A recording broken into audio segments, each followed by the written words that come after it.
Impeachment daw ng Kamara. Pinag-uusapan nila, kahit na i-deny nila, pinag-uusapan ng members of the House of Representatives. Da. Kasi meron pa naman kaming mga kaibigan dyan sa loob na hindi lang nagsasalita dahil takot daw sila. So sinasabi nila, it's openly discussed yung impeachment. How is it progressing, ma'am? Naku, hindi ko alam sa kanila. Basta kami, inaantay lang namin ang kanilang gagawin dahil expected na yon na gagawin nila. Kasi ano ba ang gusto nilang gawin? Gusto nilang pabagsakin ang pamilya Duterte sa politika. At hindi lang siguro politika, sa personal din. Dahil sinama nga nila yung asawa ko, di ba? He's a private individual, pero sinama nila sa Kaya nga. nila. Example lang, kung ano yung, kumbaga, playbook. Doon kay President Rodrigo Duterte, nakikita nyo, di ba, merong quad committee ng House of Representatives na iniimbestigahan yung kanyang mga desisyon noong siya ay Pangulo pa. Tapos meron tayong ICC na complaint against sa kanya.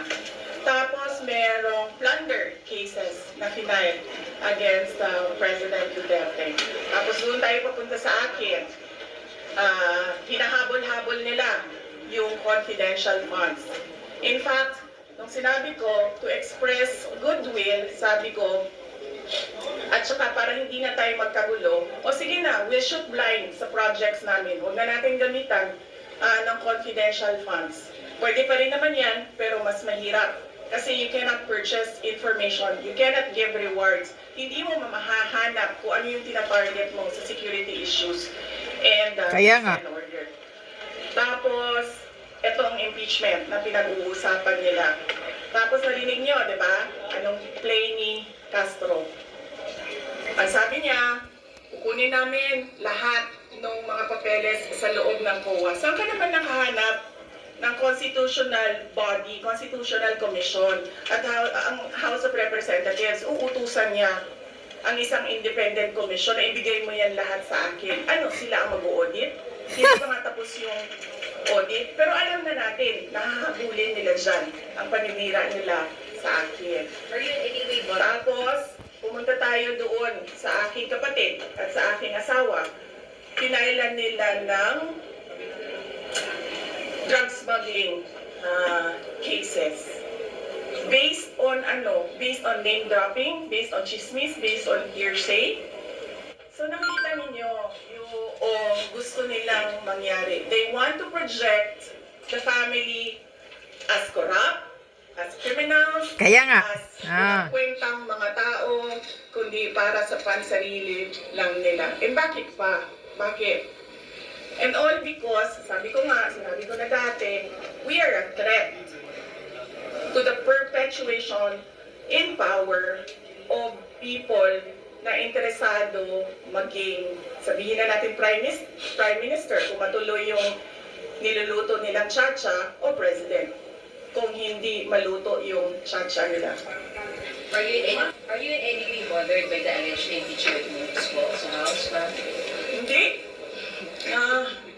Hindi, I'm not at all bothered. I'm bothered na gusto nila i-frustrate ang pinili ng mga tao na maging Vice President, all because of power and politics. Pero kung ako lang, ulitin ko lang unang-una, hindi ko gusto tumakbong President. Hala. Kaya nung tinanong ako ng magkapatid na Marcos, ni BBM at ni Senator Aimee, kung tatakbo ako, diretso ko sinabi, January of 2021, sabi ko sa inyong lahat, hindi ako tatakbong Pangulo. Totoo yun. Yeah. Tapos, hindi ako tatakbong Vice President. Kasi hindi naman napag-usapan yon before the deadline of filing of candidacy. Hindi napag-usapan ang pagiging Vice Presidente. Kaya, tumakbo akong mayor. Kasi ano bang pangarap ko sa buhay? Maka 3 consecutive terms na mayor ng Davao City. Yun yung pangarap ko. Tapos, candidacy, lumapit na sa akin yung magkapatid na Marcos. Ah, Sabi hala. nila, hindi kami mananalo kung hindi mo tutulungan kami sa Mindanao at sa Visayas. Sabi ko sa kanila, okay, sige, dahil maraming big ticket projects, si Pangulong Duterte, sa Davao City, sa Mindanao at sa ibang lugar pa ng ating bansa na gusto nating mapatuloy. Kaya nga, di ba, tumakbo kami on the platform of unity and continuity na hindi natin nakikita ngayon na saan na yung mga big ticket projects. Wala na lahat. Aha. Unappropriated. Oh, so, pagpaalisin nila ako dito, or impeach nila ako, hindi kawalan sa akin ang posisyon na Vice President. In the first place, hindi ko naman gusto tumakbong Presidente. Hindi ko gusto tumakbong Vice President. Tumakbo lang ako dahil kailangan mapatuloy yung development projects sa Mindanao, sa Visayas, at sa Luzon. At naisip ko at that time, if I am Vice President, patututukan yung mga proyekto na yon na okay, wala na rin lahat ngayon dahil unappropriated na sila lahat. Oh, kaya nga, kaya pala. Of course not. I do not regret running for Vice President kasi imagine ninyo kung ako mayor ngayon at hinahabol-habol nila ako dahil alam nilang pwedeng tumakbo ito sa 2028. Diba? Diba? So, bakit ko nire-regret yan? Hahabulin nila ako. Alam nyo, kahit matanggal nila ako as Vice President, hahabulin nila ako until the day na maupo sila sa 2028. Correct. Ano? Ngayon na!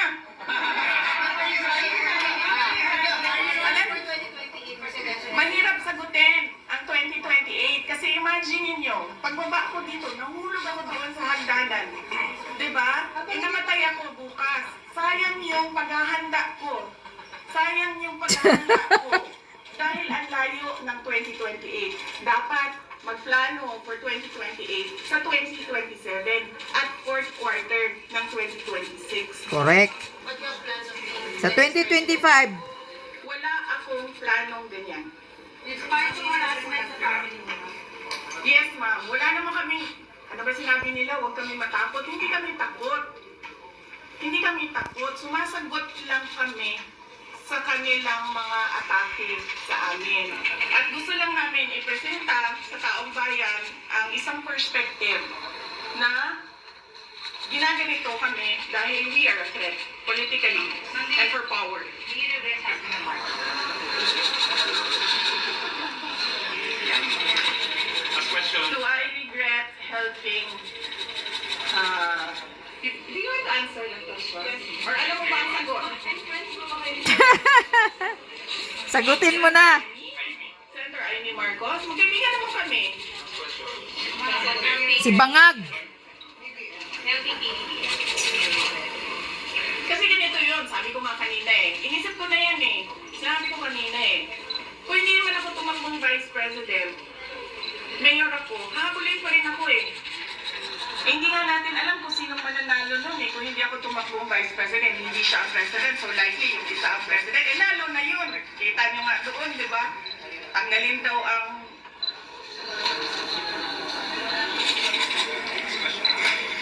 ano? How would I protect myself? I hire lawyers, ma'am. Yan na lang naman kasi talaga ang magawa ko. Pero kung makikita nyo, hindi na talaga sila sumusunod sa batas, sa harassment nila. So, tatanggapin kung ano yung darating. Kaya sara-sara. Ma'am, sabi po ni Senator Bato, may mga members ng House na opportunista and principal dahil after previously praising the Duterte administration, ngayon bigla naging critics. Will you share his belief na gano'n? Ako,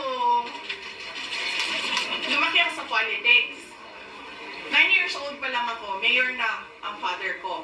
So from 9 years old until today, wala akong ibang